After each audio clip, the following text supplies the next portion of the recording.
Today's lesson is called Off the Map. Can you live without your phone?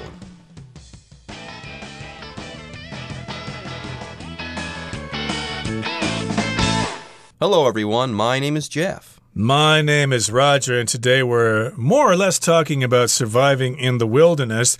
If your phone doesn't work, if you're stuck in the wilderness and for some act of God or due to some miracle you're receiving a signal, you should be okay and you don't really need to know this kind of stuff. But as you know, here in Taiwan it's very mountainous and sometimes you cannot get coverage in all parts of the island. So if you like hiking and mountain climbing, you better know some of these skills in case you get lost in the wilderness. Yes, very often we take for granted just how much our smartphones do for us in the course of a regular day. Okay, we don't even think about that anymore. Yeah, we can go ahead and plug an address into Google Maps and get directions to wherever we need to go. Okay, that's no problem. We can use apps to know when the buses are going to come or when trains are going to be arriving and stuff like that. But let's say you're really put to the test. You're out there in the wild. You get lost during a hike and you don't have service or your battery runs out or something like that.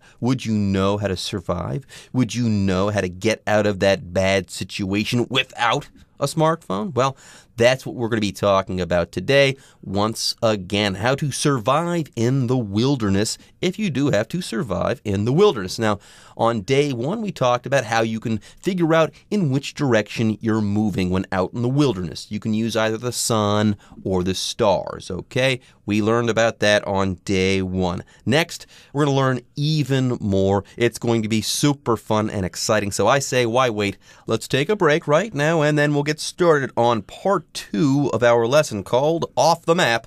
Can you live without your phone? On a cloudy day or night, don't lose hope. There are some natural clues you can use to get your bearings. Moss prefers cooler, damper areas, such as the northern side of trees if you're north of the equator. That side gets a little less sunlight because the sun is to the south at noontime. Trees also tend to grow more quickly on their southern side, so if you can find the stump of a fallen tree, the growth rings should be wider on that side. 各位好，第一部分我们看到片语 get or find one's bearings， 表示确定自己的位置。举例来说 It's quite hard to get your bearings when it's very dark outside. 天色很暗的时候很难确认自己在哪。另外，此片语也常用来比喻熟悉、适应新环境。我们可以说 The instructor helps new students to get their bearings. 讲师帮助新同学适应新环境。再来，我们看到一个单字 moss， 这个字是名词，指青苔、苔藓。例如 We can usually find rocks covered with moss near the river. 我们通常能在河边看到覆盖青苔的石头。再来，我们看到一个名词 stump， 意思是树墩、树桩，遭磨损、折断后留下的残余部分。例如 We sat on an old tree stump to rest after the hike. 爬完山后，我们坐在老树桩上休息。再举一个例子 When I arrived, there was only a stump of candle left on the table. 当我抵达时，桌上只留下蜡烛的残余。另外，这个字除了当名词，也可以当动词，指难倒、难住。我们可以说 The problem stumped several math professors. 这个问题难倒了好几个数学教授。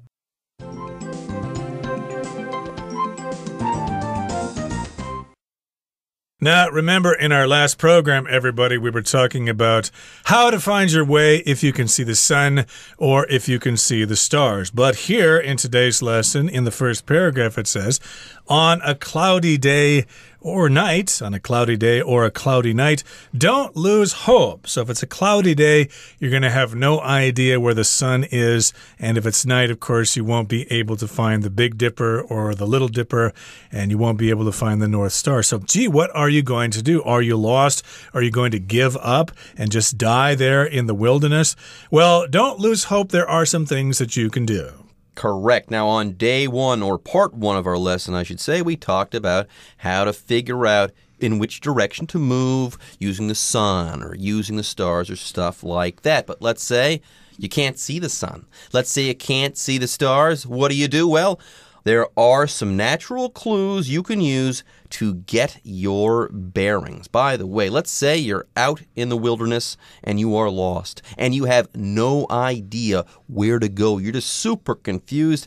If that's the case, you have lost your bearings, okay? You don't know in which direction to move. You don't have any clue where you are, so you want to get your bearings and start to figure out where you are, what to do, and into what direction to move. Bearings, right. Usually those are the small little steel balls that we use in our wheels to lessen friction there so the wheels can spin. So if you get your bearings, you basically are able to stand on your feet and you're able to move around. And more importantly, you know where you are in relation to your surroundings. Okay, so indeed, what happens if you lose your bearings? Well, you can look for some little pieces of information, some clues to help you figure out where you are, to help you find your bearings.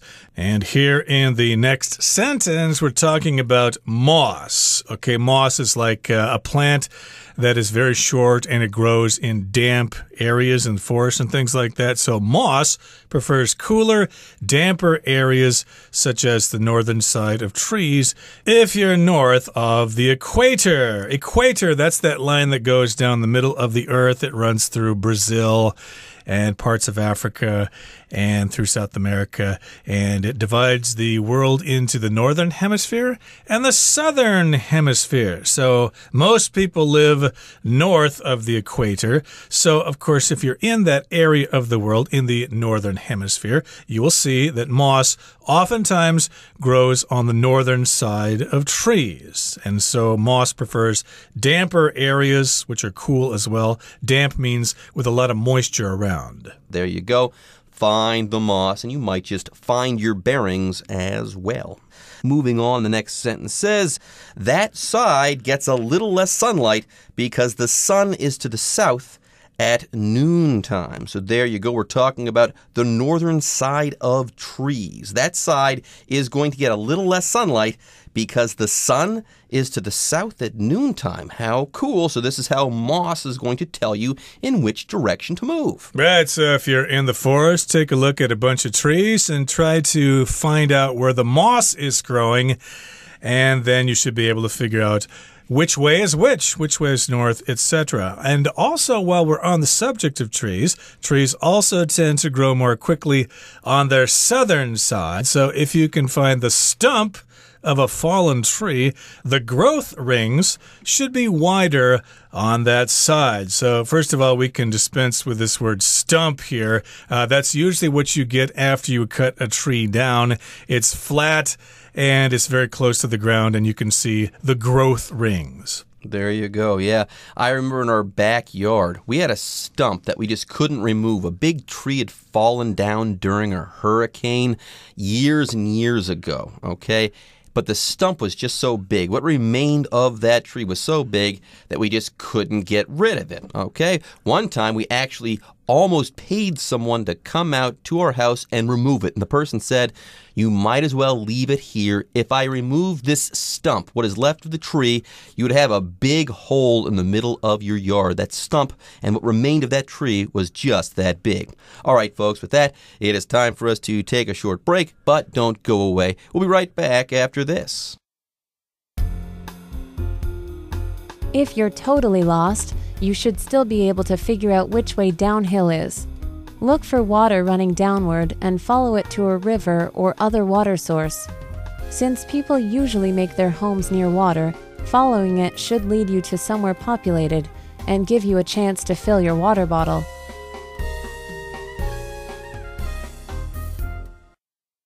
第二部分我们看到副词 downward 指向下的、往下的，像是 The rock picked up speed as it started to roll downward on the hill. 石块从山上往下滚时速度加快。再来我们看到一个单字 populate， 这个字是动词，指居住于。例如 I live in a coastal town populated primarily by fishermen and sailors. 我住在海边的小镇，那里主要居住渔夫和水手。另外补充这个字的名词 population Population population 指人口。我们可以说 The population of New York City is over 8 million people. 纽约市的人口超过了800万人。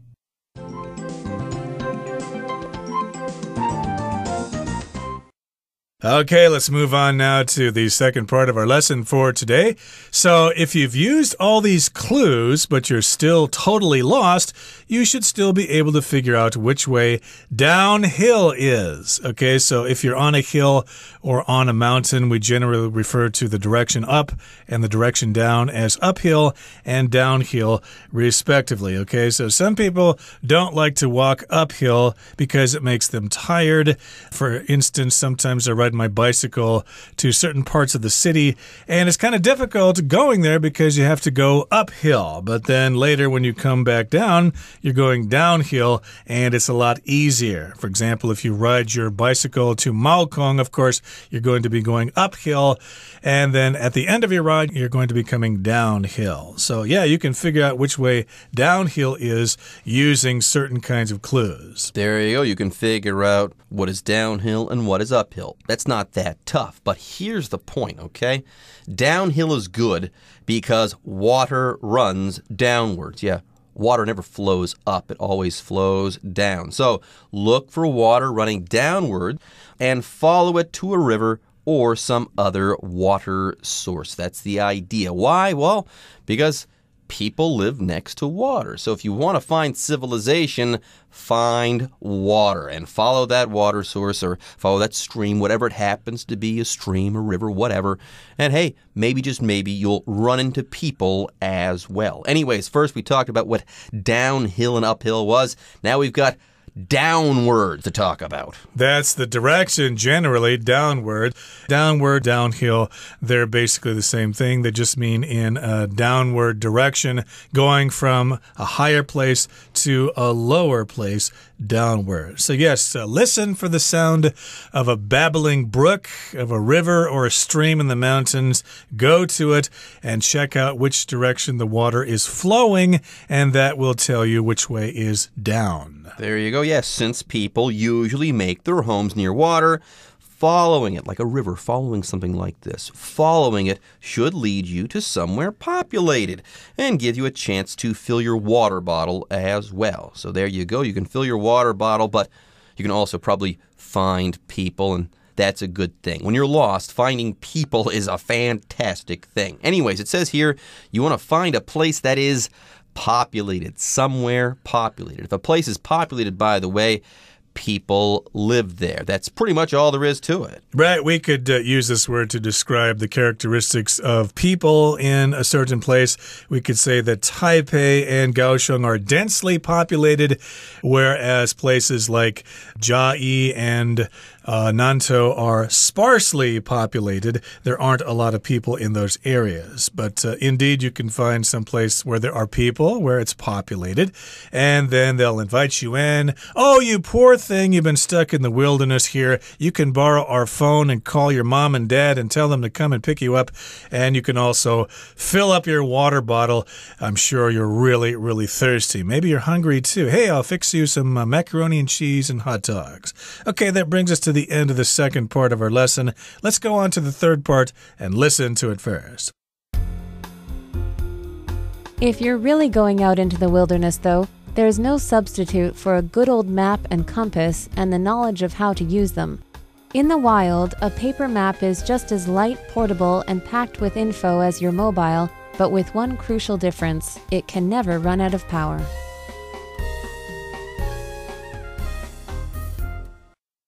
最后第三部分我们看到形容词 crucial， 意思是至关重要的、决定性的、关键的。举例来说 Food and water are crucial to the people who suffered from natural disasters. 食物和水对遭遇天灾的民众来说是至关重要的。又或者说 Lacey made a crucial error on her driving test. Lacey 在驾驶测验犯了一个决定性的错误。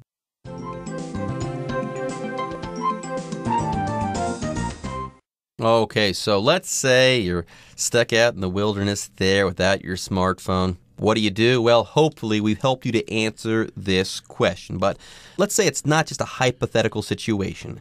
If you're really going out into the wilderness, there's no substitute for a good old map and compass and the knowledge of how to use them. So let's say you're going out into the wilderness.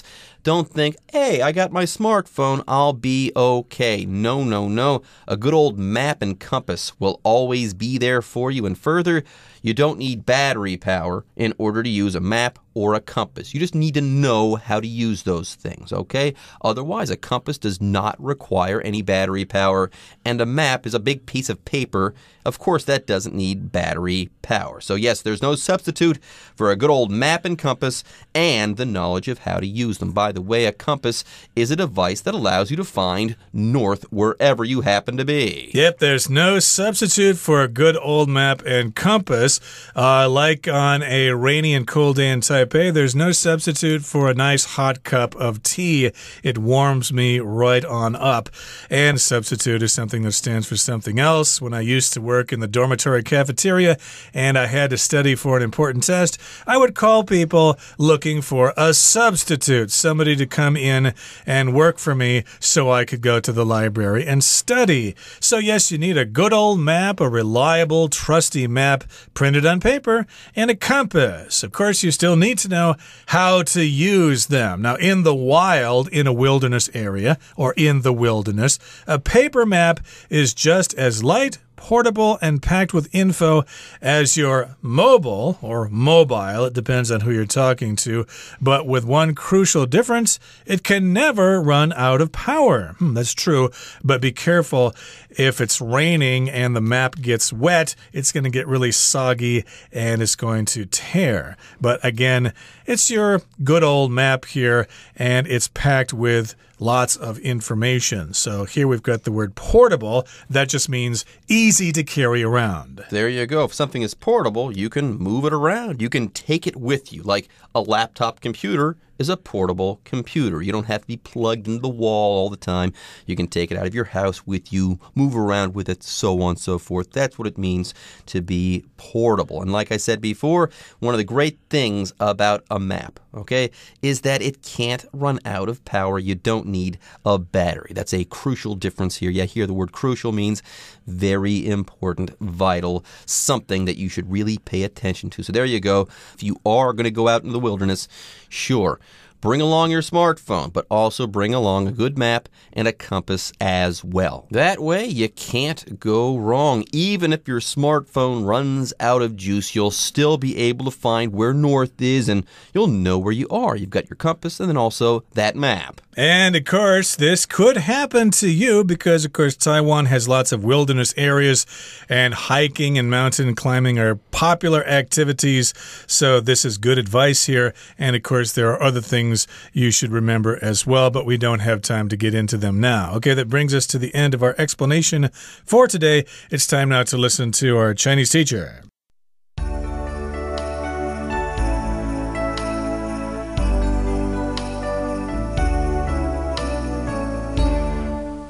各位同学大家好，我是 Hanny。 我们来看今天的文法重点。课文第二部分一开始提到 If you're totally lost, you should still be able to figure out which way downhill is.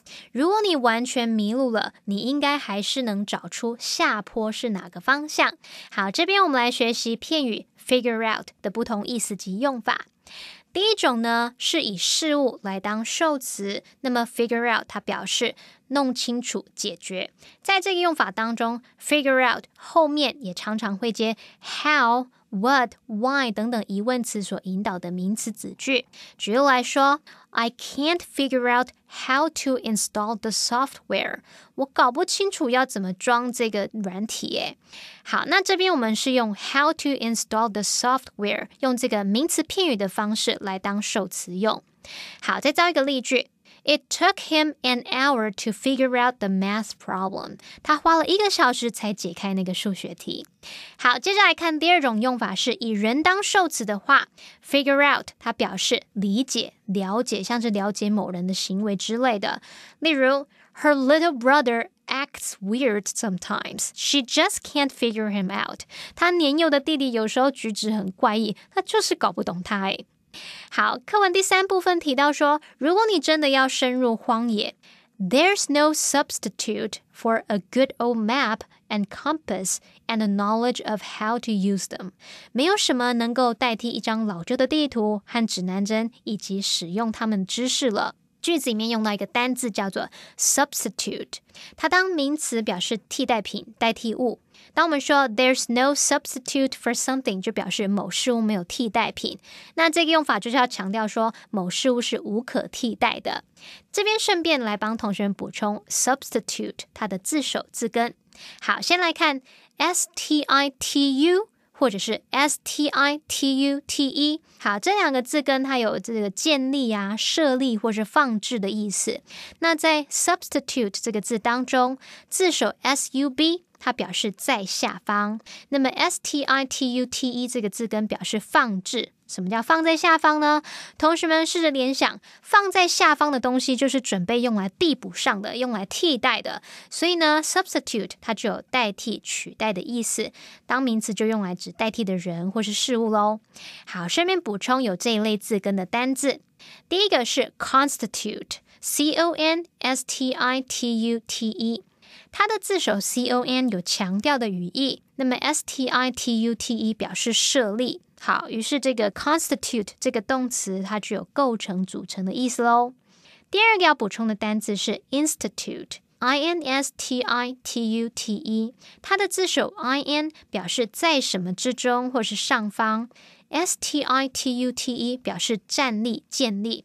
同学们可以试着想，在上位的人或是在上面的机构会制定一些规定来让大家遵循。那从这边也许就可以联想到 institute， 它当动词有创立、制定的意思。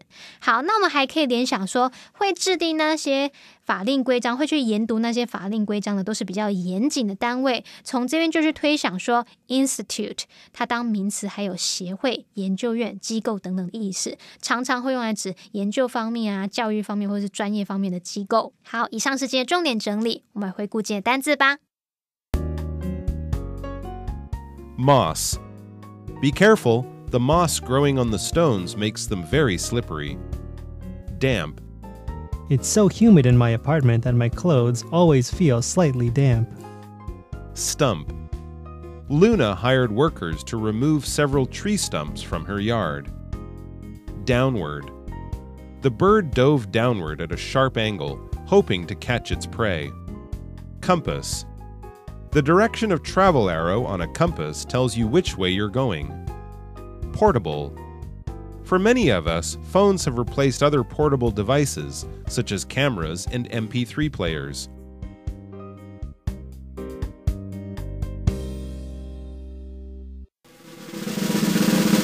Discussion Starter starts now!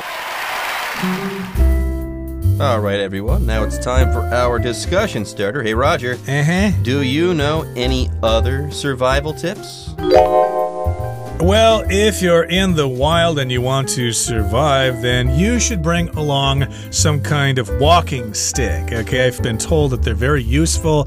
They help you balance when you're walking over rocks and things like that. And if there are spider webs crossing the trail, you can use it to clean out those spider webs. And also, if you get attacked by a poisonous snake, you could probably bash it over the head with that walking stick and you'll be okay. How about you? I've heard to avoid like upsetting your stomach or anything like that. Let's say you're lost and you do find a source of water that you should drink very slowly. Don't drink too much too fast. It's not good for you. It can actually make you sick. Okay, everyone. With that, today's article is now complete. But as always, we sure hope that you guys have enjoyed reading along with us. Anyways, I'm Jeff. I am Roger. See you next time.